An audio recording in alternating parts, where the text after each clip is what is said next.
समझा कि ये यूरिक एसिड है और क्या क्या दिक्कतें होती थी आपको? जी मैम, जब स्टार्टिंग हुई थी मुझे यूरिक एसिड बढ़ा हुआ था, तो हम्म। पैर के अंगूठा में जो जॉइंट रहता वहां पे सूजन आ चुकी थी और वहां से दर्द का स्टार्टिंग हुई थी। फिर बढ़ते बढ़ते मेरे मतलब घुटने में, उंगली के सारे जॉइंट, कोहनी, मतलब सारे जॉइंट में स्वेलिंग आ चुकी थी। और पेन, बहुत पावरफुल पेन, बहुत ज्यादा पेन होना शुरू हो गया था। और उंगलियां गठाने बन गई थी, टेढ़ी होने लगी थी। और मतलब सीधी नहीं हो पाती थी, बहुत तकलीफ होती थी उंगली को सीधी करने में या कुछ काम करने में, बहुत ज्यादा तकलीफ होती थी। जब मैंने डॉक्टर को दिखाया था तो मैं मेरा आर फैक्टर 106 बढ़ा हुआ आया था। मतलब बहुत ही ज्यादा यूरिक एसिड बढ़ा हुआ था मेरा। शायद, और उसको देहाती भाषा में शायद गठियावाद ऐसा कुछ बोलते हैं। तो ये लेकर आई थी मैं मतलब बहुत पहले से था मेरे को ये यूरिक एसिड। 1994 में जब मेरी बेटी का जन्म हुआ था, छोटी वाली का, तो उसके 1 साल बाद मतलब मुझे ये शुरुआत हुआ था। तो मैं वाकई में उस समय मतलब गरीबी स्थिति थी और अच्छा खान पान नहीं हुआ था, अभी ऐसा कोई ट्रीटमेंट नहीं बचा था मेरा। जिसने जैसा बताया वैसा करती रही मैं, तो इसके कारण मुझे इतना साइड इफेक्ट हो चुका था मैम कि मैं बहुत ज्यादा ओवरवेट हो चुकी थी। और बहुत ही कंडीशन खराब हो चुकी थी मेरी, सीरियस कंडीशन में आ चुकी थी मैं। ओवर मेडिसिन के कारण गैस, ठीक मतलब इतने ज्यादा गैस बनती थी कि 3 बार मुझे गैस्ट्रिक अटैक भी आ चुके थे। रातों में नींद नहीं आती थी, पाइल्स हो चुका था, डाइजेशन सही नहीं होने के कारण बीपी बढ़ा हुआ था, आंख में धुंधलापन दिखने लगा था, धुंधला दिखता था मेरी आंख में। और ऐसे बहुत ज्यादा हेल्थ इशू लेकर जब इस कम्युनिटी में आई मैं, मेरे कोच ने मुझे बताया कि 3 दिन सुनकर देखो। मैं सुना और डिसीजन लिया। और जब आई मैं तो आते ही मुझे बहुत अच्छा इस कम्युनिटी में रिजल्ट मिला। और 80 केजी वेट लेकर आई थी मैं, 25 केजी वेट भी लॉस किया था मैंने। हम लोग को कुछ जानकारी नहीं रहती और इस कम्युनिटी में आके हमको बहुत सारी जानकारी, बहुत हेल्थ के बारे में गाइड मिलता है। मैं तो धन्यवाद दूंगी मेरे कोच को, बहुत बहुत शुक्रिया अदा करूंगी कि आप लोग के कारण मुझे तो अच्छी जिंदगी जीने की रास्ता मिली। और मेरी पूरी फैमिली बहुत खुश है, बहुत हैप्पी है। ये देखिए, ये यूरिक एसिड ये जहाँ भी जॉइंट रहेंगे ना, ये ऐसे क्रिस्टल फॉर्म में जमा हो जाते हैं। तो ये पहले जॉइंट ऐसा था, अब ये छोटे छोटे थे, अब इसमें क्रिस्टल बनने लगे। ये देखिए, यूरिक एसिड के छोटे छोटे कांच जैसे चुभने वाले क्रिस्टल बनते हैं। और फिर यहाँ पे देखिए ये सूजन आ गई है। ये पोर्शन देखेंगे तो एकदम नॉर्मल है, बट ये पोर्शन देखेंगे तो इसमें सूजन आ गई है। अब ये पूरा नॉर्मल जॉइंट है और ये जो है यूरिक एसिड वाला है। अब जब यूरिक एसिड बहुत बढ़ जाता है तो देखिए ये सिम्टम हो जाते हैं। सबसे पहले तो कहीं भी आप देखेंगे अंगूठे को पकड़ता है। ये देखिए, आगे चल के अगर हमने यूरिक एसिड को ध्यान नहीं दिया तो आप देखेंगे यूरिक एसिड में ये पैर देखिए कैसे लाल लाल हो गए, फिर टेढ़े मेढ़े होना भी स्टार्ट हो जाते हैं। ये सारी दिक्कतें होना शुरू हो जाती है।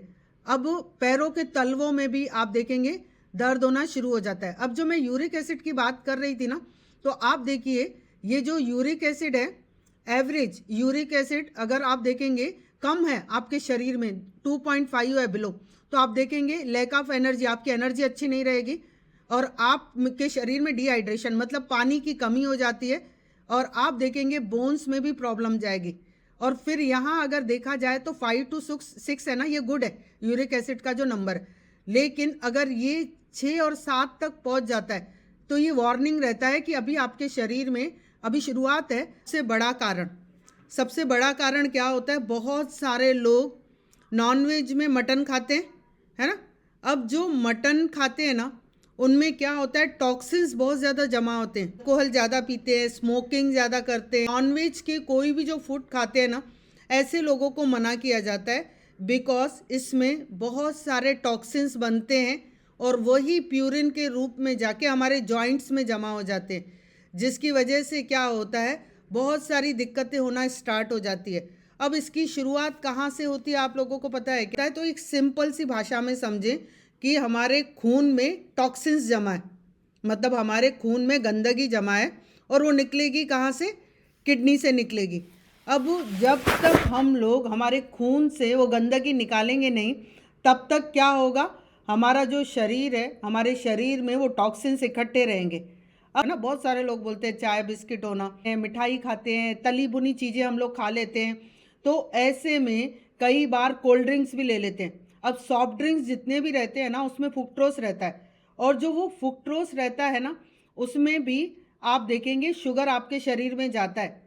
जैसे बीपी के पर्सन क्या बोलते हैं, हम लोग नमक पूरा बंद कर दिए, पर छोटा सा आप लोग पैकेट खाते हैं ना, उसमें बहुत सारा नमक और शुगर आपके शरीर में नोइंगली अननोइंगली चला जाता है, भले आपने अलग से नमक नहीं खाया, तो वो एक चीज़ हो जाती है। तो इससे होता क्या है, हमारे शरीर में बहुत सारी चीज़ें ऐसी जा रही है अब, जिससे किडनी फिल्टर नहीं कर पा रही है। अभी हमारी शुरुआत कहाँ से हुई थी कि जो हमने प्रोटीन, अब प्रोटीन की अगर मैं बात करूं तो बहुत सारे लोग रात के समय आप देखेंगे पनीर खा के सोते हैं, राजमा खा के सोते हैं, और बहुत सारी हैवी हैवी दालें रात में खाते हैं। अब जब हम लोग रात के समय बहुत सारे प्रोटीन में क्या क्या आता है, आप देखेंगे पनीर आएगा, दालें आएगी, जो हैवी हैवी दालें रहती है, खास करके बोला जाता है रात को उसको नहीं लेना है। अल्कोहल बिल्कुल नहीं लेना है। स्मोकिंग बहुत सारी चीज़ों को आपके शरीर में ख़राब करने का काम करता है। तो ये जब बहुत सारी हैवी हैवी चीज़ें हम लोग खाते हैं, तो आप देखेंगे जब किडनी उसको फिल्टर नहीं कर पाती है, तो किडनी स्टोन, सुने हैं ना आपने, किडनी स्टोन बनना शुरू हो जाते हैं। क्यों? क्योंकि किडनी उसको फिल्टर ही नहीं कर पा रही है। तो हमें ऐसे में क्या करना चाहिए, कुछ चीज़ों का ख्याल करना चाहिए। जैसे कि मैं हमेशा 5 पिलर की बात करती हूँ, है आसान, बहुत आसान है, लेकिन हमें पता नहीं रहता है, इस वजह से हम लोग उसको कर नहीं पाते। जैसे हम लोग प्रोटीन की डाइट सुन के एकदम घबरा जाते हैं। प्रोटीन हमारे पूरे शरीर में चाहिए, लेकिन जो प्रोटीन हम खा रहे हैं, उस प्रोटीन को हैवी प्रोटीन मीट से कैसा मिलेगा, मटन से, चिकन से, फिश से थोड़ा हैवी ही मिलेगा, मीट से सबसे ज़्यादा हैवी प्रोटीन, जो कि डाइजेस्ट ही नहीं होगा, और उससे जो प्रोटीन निकलेगा वो डाइजेस्ट नहीं होगा, तो वो प्यूरिन के फॉर्म में हमारे शरीर में जमा होगा और छोटे छोटे क्रिस्टल बनना शुरू हो जाते हैं। अब जब भी हम लोग पानी कम पीते हैं, अब जब पानी कम पिएंगे, पानी क्या होता है, पानी ब्लड में जाता है और खून में मिल के ऑक्सीजन तैयार करता है, और हमारे जितना भी खाना है जो डाइजेस्ट होगा उसको कैरी करके लेके जाता है हमारे पूरे शरीर में। अब जब हम पानी की कमी रहेगी, मैं हमेशा एक एग्जाम्पल देती हूँ कि मान लीजिए आप मशीन में कपड़े धो रहे हैं, दिया आपने मशीन में कपड़े भी डाल दिए, बट पानी डालना भूल गए। कितने लोगों को लगता है कि आपके कपड़े एकदम साफ सुथरे होकर निकलेंगे? निकलेंगे क्या? पानी डालना भूल गए। सेम हमारे शरीर में जब भी बहुत सारी गंदगी, हमारे खून में वो गंदगी जमा है, अब उसको निकालने के लिए पानी की नीड रहती है। अब हम लोग पानी बहुत ही कम पीते हैं। आपको देखने हैं तो मेरे यूट्यूब पे पानी के अलग से 2 से 3 वीडियो हैं, और हो सका तो मैं इसमें लिंक भी दे दूंगी नीचे से। तो आप लोगों को पानी को पीने का तरीका सही, पानी को बैठ के पीना है, सिप सिप पीना है, रात को सोने के 2-2.5 घंटे पहले पानी पी लेना है, और किडनी जो फिल्टर करती है शाम तक ही करती है पानी को अच्छे से, है ना। और रात को जब ओवर पानी पीते हैं तो भी वो हमारी किडनी को दिक्कत दे सकता है। तो पानी के पीने के तरीके और सही समय होना चाहिए पानी को, और कब कब और कितना कितना पानी पीना है, हर एक का अलग रहेगा। वैसे अगर मैं बताऊं तो 20 किलो पे 1 लीटर पानी है, ये नॉर्मली बताया जाता है ना। और फिर आप वेट के अकॉर्डिंग पी सकते हैं। फिर उसको डिवाइडेशन कैसे करना है, जैसे फर्स्ट हाफ में सुबह हम लोग उठे, सुबह उठे और सुबह हमने डिसाइड कर लिया कि जो भी मेरा समय है 9 बजे तक मेरा इतना पानी हो जाना चाहिए, ठीक है। देन 9 से लेके 12 तक इतना पानी हो जाना चाहिए, एंड देन खाना खाने के बाद 1.25 घंटे बाद वहाँ से लेके शाम तक हमारा पानी कंप्लीट हो जाना चाहिए। अगर इतना हमने मैनेज करके प्लान करके इन सब चीज़ों को बनाया, यानी डेयरी जो प्रोडक्ट है उनको कम नहीं करेंगे, तो आप देखेंगे तब भी हमारा यूरिक एसिड जाएगा नहीं। अब यूरिक एसिड का मेन मतलब होता है कि हमारे शरीर में जो यूरिक एसिड है उसका लेवल बढ़ गया।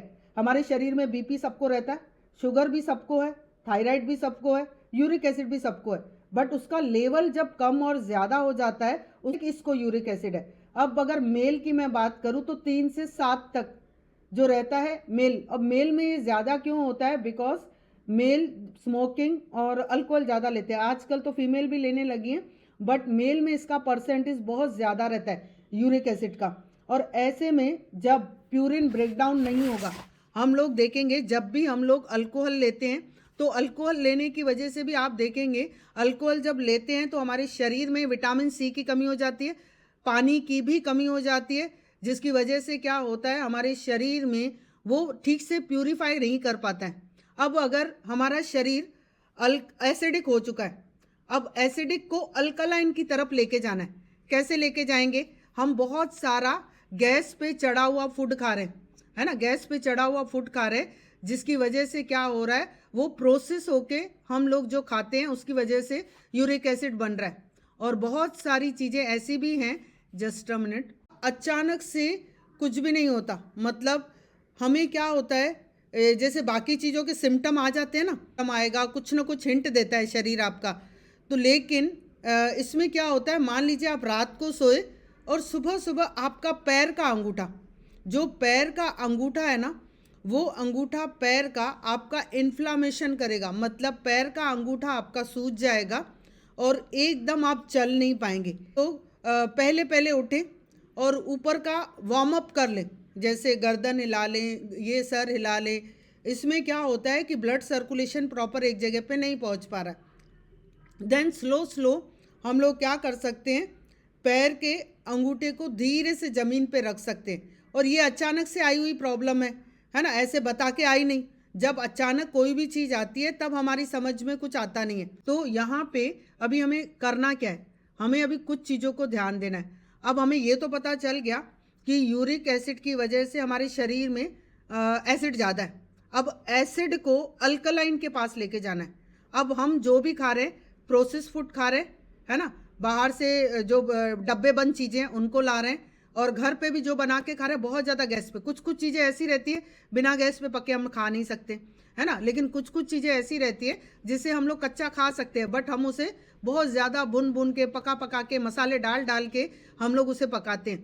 तो हमें क्या करना है, एसिडिक शरीर को अल्कलाइन की तरफ लाना है। अब अल्कलाइन शरीर को लाने के लिए हमें क्या करना पड़ता है, लो कैलोरी का खाना खाना पड़ता है। अब लो कैलोरी में जितना हमारा खाना रहता है वो रॉ होना चाहिए, कच्चा होना चाहिए। जब कच्चा खाना, रॉ हम खाना खाते हैं, जो कि चीज़ें खा सकते हैं, तो उनको खाना चाहिए। आप देखेंगे यूरिक एसिड में स्पेशली क्या मना किया जाता है, पालक तक भी मना किया जाता है ना, पालक, जिनको किडनी स्टोन हो जाता है या जिनको कहीं स्टोन हो जाता है, तो ये सब चीज़ें मना की जाती है। अब यूरिक एसिड में भी जब आप ये करेंगे तो ऐसी बहुत सारी चीज़ें आपको मना रहती है, ठीक है। तो ये चीज़ें जब मना रहेगी तो उसको खाना तो है, बट उसको मॉडरेट फॉर्म में हम खाएंगे। तो समय मॉडरेट फॉर्म में मैंने जैसे दाल बताई कि बहुत हैवी अगर हो जाती है, पानी जैसा पतला बना के खा सकते हैं, ठीक है। अब प्यूरिन की वेजिटेबल्स कौन कौन सी हैं, जैसे पालक है, गोभी है, अरबी है, मशरूम है, बीन्स है और बैंगन है, इनमें सब में प्यूरिन पाया जाता है। तो इसको हम लोग मॉडरेट फॉर्म में खा सकते हैं, उसको मॉडरेशन लेके खा सकते हैं, बट पूरा का पूरा हम लोग वैसा नहीं खा सकते। अब डब्बा बंद जितने भी जूसेस रहते हैं ना, स्पेशली प्लीज़ उसको नहीं लेना है, क्योंकि शक्कर के फॉर्म में भी हमारे शरीर में बहुत सारे क्या जमा हो जाते हैं, वेस्ट प्रोडक्ट जमा हो जाता है। अब राजमा हो गए, छोले हो गए, ये सोया हो गया, ये क्या चीज़ें हैं ना, लोबिया, अरहर की दाल, उड़द की दाल, ये क्या करते हैं, हमें हमारे शरीर में प्यूरिन को बनाने में मदद करते हैं। अब हमें सॉल्यूशन के तौर पे क्या करना है, आपने लाइट ग्रीन कलर की चीज़ें देखी है ना। अब लाइट ग्रीन कलर की सब्जियां कौन सी होगी, लौकी हो गया, टिंडा हो गया, घिया हो गया, खीरा हो गया, अमरूद हो गया, पपीता हो गया, है ना। और डार्क कलर को थोड़ा कम खाना है उस समय जब आपका यूरिक एसिड चल रहा है। दूध को और दही को बिल्कुल बंद कर देना है। आप छाछ ले सकते हैं फिर भी, लेकिन दूध और दही को बिल्कुल भी नहीं।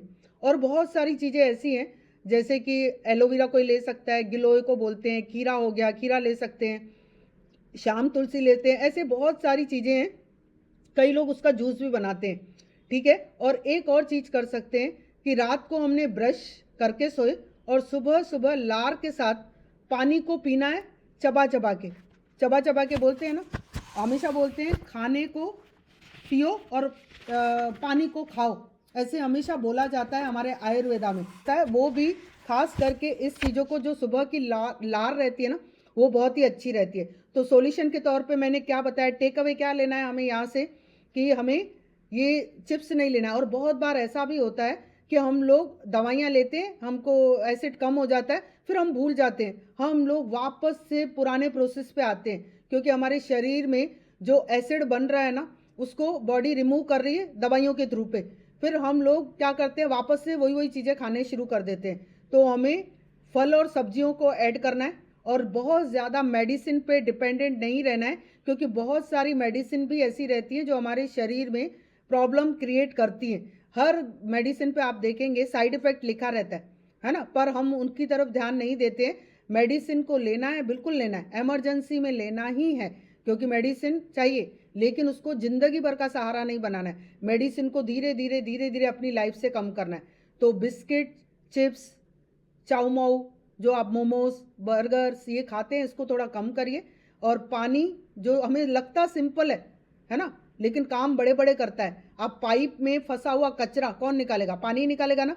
तो सेम एज इट इज़ हमारे शरीर को समझना है कि जो हमारी किडनी सही काम नहीं कर रही है, उस किडनी को हम लोग प्रॉपर तरीके से पानी पहुँचाएँ ताकि वो उसमें हेल्प हो जाए, उसको मदद हो जाए, ठीक है। एंड जैसे ही हम लोग पानी पीते हैं, फ्रिज का पानी नहीं पीना है। बहुत सारे लोगों को फ्रिज, हमेशा घड़े का पानी नॉर्मल आपको मदद करेगा। और एक चीज़ और बताती हूँ कि जब हम गर्मी के दिनों में बहुत ठंडा ठंडा पानी पीते हैं तो हमारे बॉडी का टेम्परेचर कितना रहता है? 37 डिग्री, और हम लोग पानी पीते हैं बहुत ज़्यादा ठंडे डिग्री का। अब शरीर को क्या करना पड़ता है? जो आपने बहुत सारा ठंडा पानी पिया और वो शरीर में डाला, तो पहले वो शरीर के टेम्परेचर से मैच करेगा और उसके बाद वो शरीर में डालेगा। तो इसका मतलब जो हमारे काम शरीर में चल रहे थे वो अटक जाएंगे। और अभी एक नया फैशन है, हम लोग खाने के साथ सॉफ्ट ड्रिंक्स लेते हैं। अब खाना गर्म खा रहे हैं, सॉफ्ट ड्रिंक्स एकदम ठंडी है। अब मुझे बताइए वो आपके शरीर में फैट बनाएगा कि क्या करेगा? फैट बनाएगा ना, क्योंकि वो खाने को पचने ही नहीं देगा। उधर से आप गर्म खाना डाले जा रहे हो और इधर से ठंडा सॉफ्ट ड्रिंक लिए जा रहे हो। तो आपको कॉम्बिनेशन भी समझना है। बहुत सारी कॉम्बिनेशन रहती हैं, जैसे दूध और प्याज को एक साथ नहीं लेना है। बहुत सारे ऐसे खाने के कॉम्बिनेशन रहते हैं जिसको जिसके साथ ही लिया जाता है तभी एब्जॉर्ब होता है। जैसे पालक को आयरन और विटामिन सी, पालक को अगर विटामिन सी मतलब खट्टे के साथ नहीं खाया जाए तो आपके शरीर में एब्जॉर्ब नहीं होती है। और नींबू हम ले सकते हैं, ये अल्कलाइन रहता है, विटामिन सी हमें लेना है। हम लोग क्या कर सकते हैं, जिनको बहुत ज़्यादा यूरिक एसिड है, कुछ टेम्पररी रिलीफ बता रही हूँ, टेम्पररी, ये परमानेंट नहीं है। हम लोग क्या कर सकते हैं, थोड़ी अजवाइन और जिंजर को पीस करके उसका पानी बना के हम लोग सुबह खाली पेट या खाना खाने के बाद 3-4 बजे हम लोग इसकी चाय बना के पी सकते हैं। मतलब सिर्फ जिंजर, मतलब अदरक और थोड़ा अजवाइन। लेकिन जो भी इज़न बताए जाते हैं ना, वो 5 से 7 दिन ही किए जाते हैं। हम लोग क्या करते हैं, एक बार सिर्फ पता चल गया और हम लोग उसको लंबे से खींचे जाते हैं। जैसे अगर मैं नीम की बात करूँ, कड़ू नीम की, बहुत सारे लोगों को पता है कि बहुत सारे बेनिफिट हैं। तो अगर एक बार पता चल जाए ना तो सालों तक लेते रहते हैं लोग। कोई भी चीज़ की अति अच्छी नहीं रहती है। नीम को भी अगर आप बहुत ज़्यादा लेते हैं ना तो आप देखेंगे आंखों में ड्राइनेस आना शुरू हो जाती है, क्योंकि नीम का भी कुछ इज़न रहता है। आपका जितना भी प्रॉब्लम रहती है ना उसके अकॉर्डिंग किसी का 7 दिन लेना पड़ता है, किसी को 21 दिन लेना पड़ता है, किसी को 1 महीने तक लेना पड़ता है। तो कोई भी चीज़ को आपको सोच समझ के लेना है। एक लास्ट बताती हूँ सॉल्यूशन। जितनी भी चीज़ें हम यूरिक एसिड में खा रहे हैं ना, तो सबसे अच्छा सॉल्यूशन है हमें ग्लूटेन बंद करना है। जो रवि सर ने क्या बताया अभी, जो हम गेहूँ खा रहे हैं, एक्चुअली हमारा अनाज नहीं है, गेहूँ में ग्लूटेन रहता है और वो यूरिक एसिड को ज़्यादा बढ़ाता है। अब इसका सबसे अच्छा ऑप्शन क्या है? जवार है, बाजरा है, उसमें अजवाइन ले लो एंड देन उसके बाद फाइबर वाली कुछ चीज़ें खाओ। और जब जवार, अजवाइन, जवार, बाजरा ये सब चीज़ें हम लोग लेते हैं तो जैसे हमारे शरीर में क्या करता है, यूरिक एसिड की मात्रा को मेंटेन करेगा, मतलब उसको बढ़ने नहीं देगा। एंड देन हमें क्या करना है, सेब इसमें हम ले सकते हैं, फाइबर का इंटेक हम बढ़ा सकते हैं, है ना। तो ऐसे में हमें क्या करना है, इन सब चीज़ों को ऐड करना है। तो कितने लोगों को यूरिक एसिड के बारे में अच्छे से समझ में आया? चैट बॉक्स को यहाँ से ओपन करती हूँ, ठीक है। तो हमें क्या क्या टेक अवे लेके जा रहे हैं यहाँ से, तो मैं यहाँ से पढ़ के बताती हूँ। ये नाइस इन्फॉर्मेशन है, लेकिन मुझे टेक अवे बताइए कि आज आपने इसके बारे में सुन के आज क्या चेंज करने वाले हैं आपकी लाइफ में। क्या आप लोग क्या पानी का इंटेक कम करते थे? क्या आप यूरिक एसिड के बारे में ज़रा सा भी नहीं जानते थे? बट आपको आज जानकारी मिली और उसमें से आप क्या क्या इम्प्लीमेंट करने वाले हैं, ठीक है। तो मेरा चैट बॉक्स ओपन है, वाटर इनटेक बढ़ाएंगे, ठीक है। और दूसरा रुखसाना मैम लिख रहे हैं अपने घर पे वो जो नाइट में हैवी खाना खाते हैं उनको बंद करवाएंगे। हाँ, और फूड को अल्कलाइन करेंगे। रात को प्रोटीन की मात्रा लेनी है पर तरीके से, फाइबर को ज़्यादा लेना है रात के समय, है ना। ओके, पानी पिएंगे, ठीक है। रात को छोले राजमा, हाँ, मतलब जो डाइजेस्ट नहीं होती है, बहुत सारे लोगों को डाइजेस्ट नहीं होता है ना। बहुत सारा सॉफ्ट ड्रिंक्स वगैरह छोड़ेंगे। ओके, पैकेट बंद, हाँ वो बोला जाता है लेकिन जल्दी नहीं कर पाएंगे।